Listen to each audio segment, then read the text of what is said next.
Salakia. This damn alarm went off and messed my whole video up, man. Nevertheless, as you see with this, all right, this is through, okay? You can't have life without access to the soil, okay, which, you know, goes into the roots. The roots have access to the soil, and it brings all the nutrients up to the rest of the plant, okay? You know, and Yahushua is the root and the offspring of David.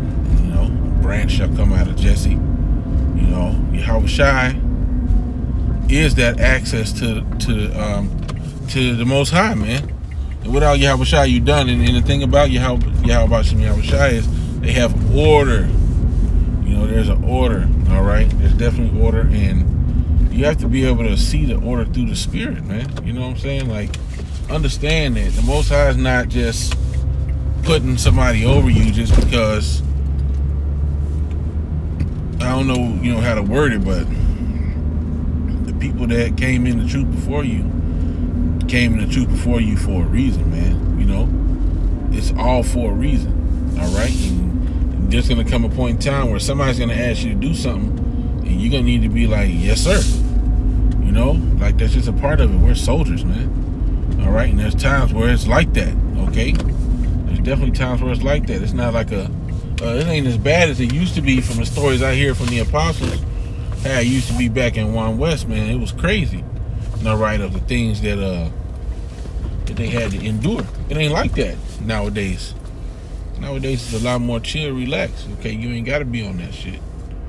You know what I'm saying? Or, you know, brothers used to have to do push-ups, drop and give me, you know, 50 type of deal, you know, over who knows what the reasons was behind that. But nevertheless, it ain't necessarily like that nowadays. You know what I'm saying? We just gotta do our videos, you know what I'm saying, and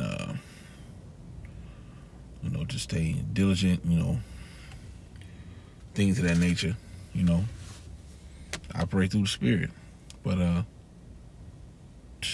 yeah, I just thought that was very interesting that I heard that lesson yesterday, and this morning when I went to go check the plant, I already showed you to it. I showed it to you, but one more time. This is a vine. It's still green, you know, but look at it. It's all withered. You know, look at the witheredness of this vine. You know, because it's no longer being born by the plant. Okay. Let me get this. Oh yeah, I get it on this phone.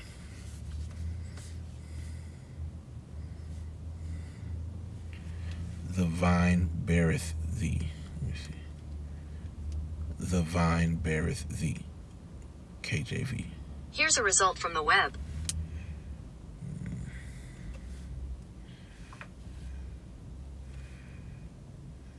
I'm gonna just type this.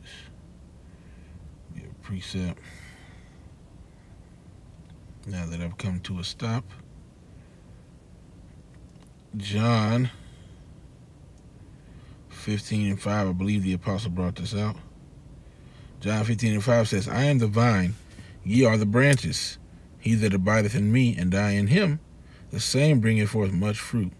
For without me ye can do nothing. All right, we can't do nothing without Yahweh B'Shem Yahushua.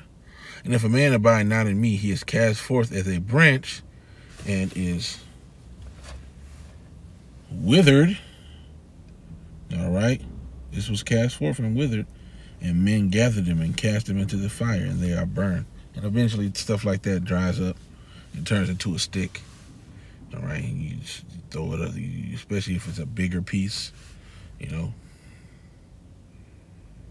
If ye abide in me and my words abide in you, ye shall ask what ye will, and it shall be done unto you. Ooh, see? Herein is my Father glorified, that ye bear much fruit. So shall ye be my disciples. As the Father hath loved me, so have I loved you.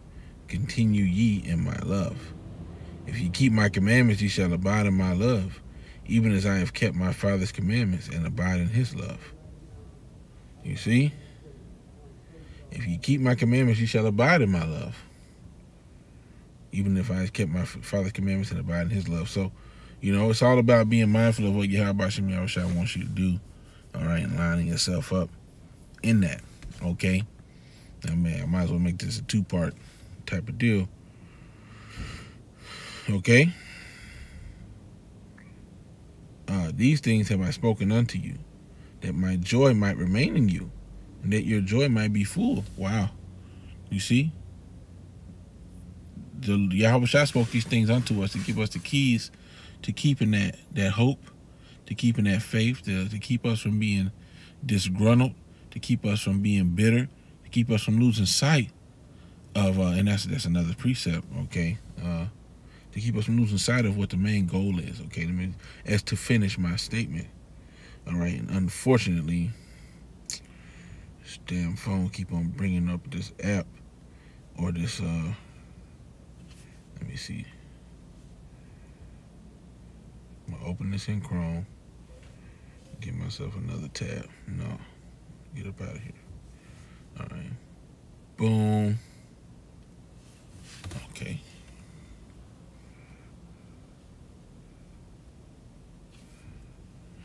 Let's get this next one too.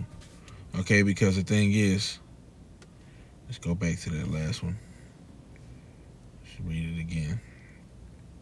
These things have I spoken unto you, that my joy might remain in you, and that your joy might be full, right? Because if you allow yourself to entertain that bitterness, you run the risk of becoming like Esau, for lack of a better word. Let me explain that. Let's read it. Let the scriptures explain that. Hebrews 12.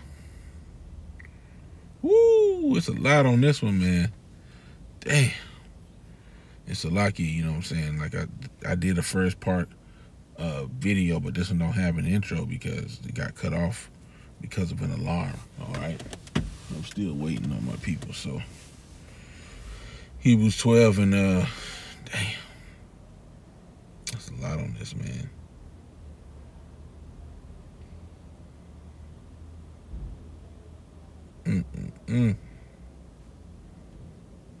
Basically, above this is speaking about chastisement. I mean, I could read. I would have to start up like a mug, man.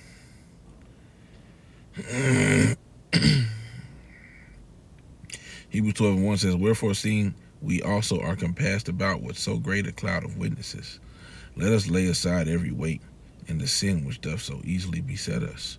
Right? Because sin knocks you off your path, man. And let us run with patience the race that is set before us. All right? Looking unto the Yahweh Shai, the author and finisher of our faith, who for the joy that was set before him endured the cross. Ooh, damn, you know, it just talked about the joy.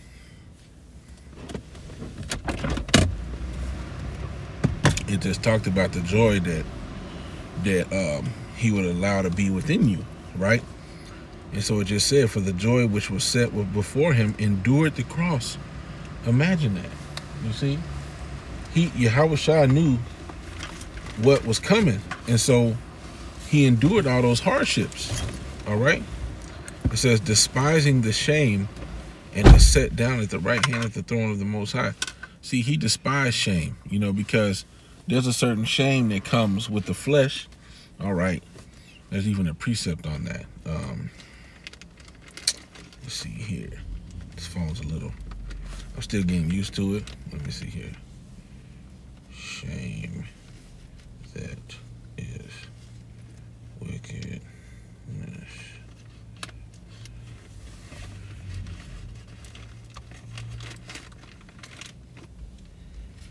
It's in the book of Ecclesiasticus. Yeah, Sirach.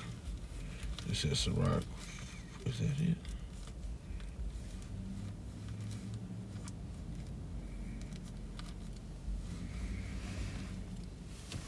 See if I can find it right now.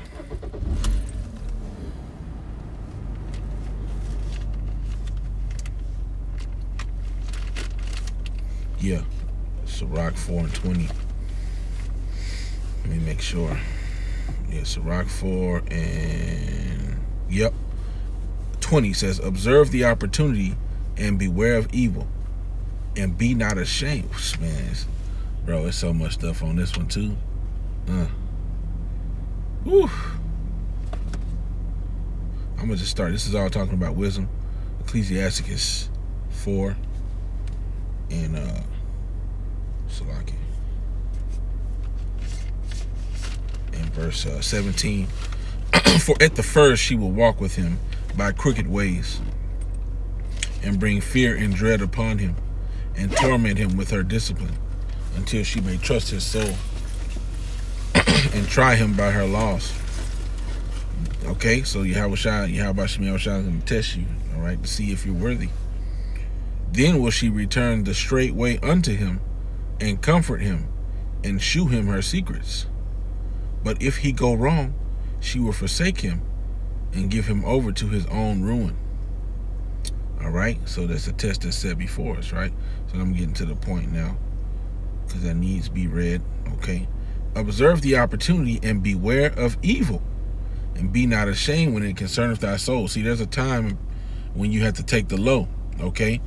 And in being in this flesh, there's a particular shame that can be had mentally, all right, because you're taught in the society to not allow somebody to I guess master over you, so to speak, or you know, you got this nigga culture of oh, if you let somebody punk you type of shit, you know, that you got punk spirit, okay, that you know, if you don't react emotionally, then you a bitch. You know, it's something that I was just watching a lesson that when that brother Yawan, okay, the brother Yawan came down here to Pitt, came back down here to Pittsburgh, and we did a lesson, and that's something we spoke about, how in nigga culture, okay, if another man does something to you or says something to you, all right,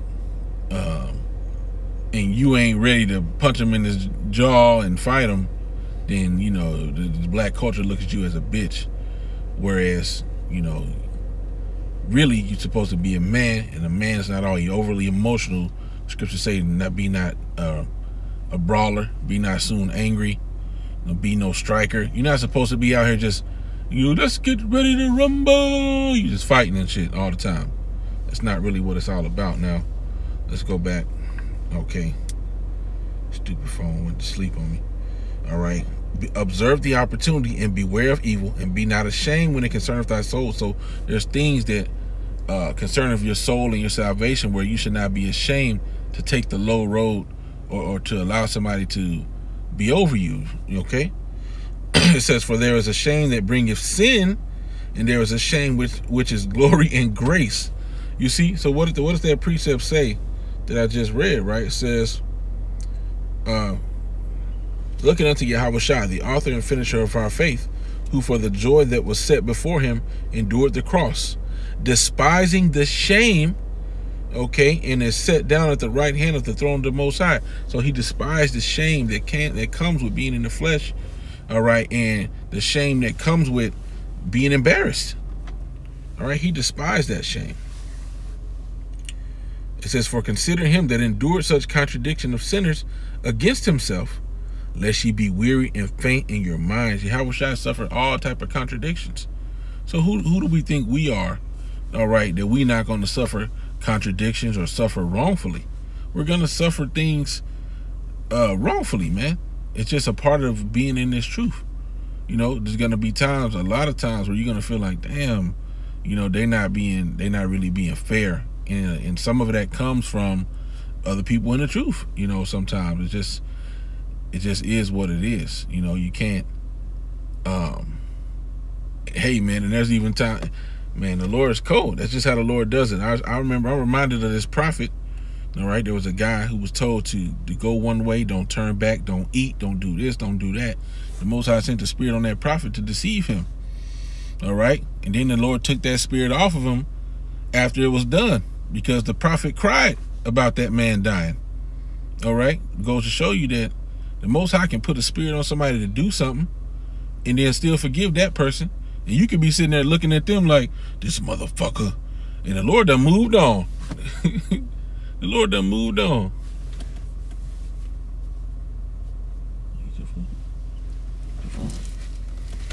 You know? So, it's just something I was thought about just then from reading that. Verse 4, Hebrews 12:4 says, ye have not yet resisted unto blood, striving against sin. All right? And ye have forgotten the exhortation which speaketh unto you as unto children. My son, despise not thou the chastening of the Lord, nor faint when thou art rebuked of him. Oh, just cough. For whom the Lord loveth, he chasteneth, and scourges every son whom he receiveth. If ye endure chastening, the Most High dealeth with you as with sons. For what son is he whom the Father chasteneth not? Okay. Now, I want to skip down to the point I really want to make. Okay. Hebrews 7:15 says, looking diligently, lest any man fail. Read verse 14 first. Follow peace with all men and holiness, without which no man shall see the Most High. Looking diligently, lest any man fail of the grace of the Most High, lest any root of bitterness springing up trouble you, and thereby many be defiled. Okay? You gotta be careful, man, because you can get all bitter, and that can start leaking into your lessons, and that's what really happens with a lot of these people, man. You know, they fall out, and then their whole life's goal is to just cuss out GMS, man. You know? All right, lest there be any fornicator or profane person as Esau, who for one morsel of meat sold his birthright. Okay?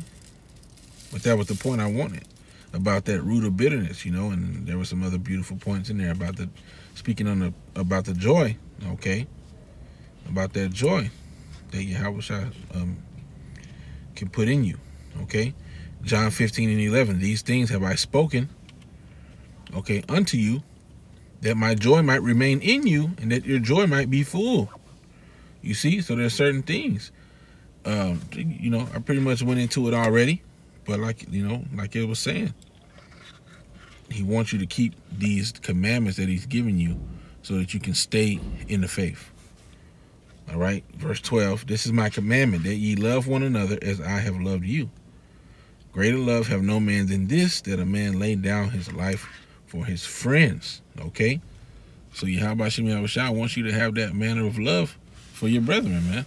Okay, and you know, a lot of times brothers can get into a selfish spirit and not really, you know, necessarily maybe feel this way, or you know, you might have been wronged by somebody and you may not think that, you know, they deserve that or whatever the case is, but that's not, you know, that's not what it comes down to. You know, it comes down to the friends of the Lord being friends of you. All right. Ye are my friends if ye do whatsoever I command you. Okay. So that's pretty much it. You know, as I showed that branch withered. Okay, and just, you know, Lord willing, you were edified on that. All right. We can do nothing without Yahweh Shem Yahushua, so we have to try to please him so that we cannot be cast away, man. So with that, I want to give all honor, glory, and praise to Yahweh, Ba'ashem Yahushai, Ba'ashem Rachaha Kodash. Double honors to the apostles and elders of Great Millstone. Peace, blessings, salutations to the hopefully elect. With that, I want to say Shalom, Wa Ba Ba Ba, Shalom.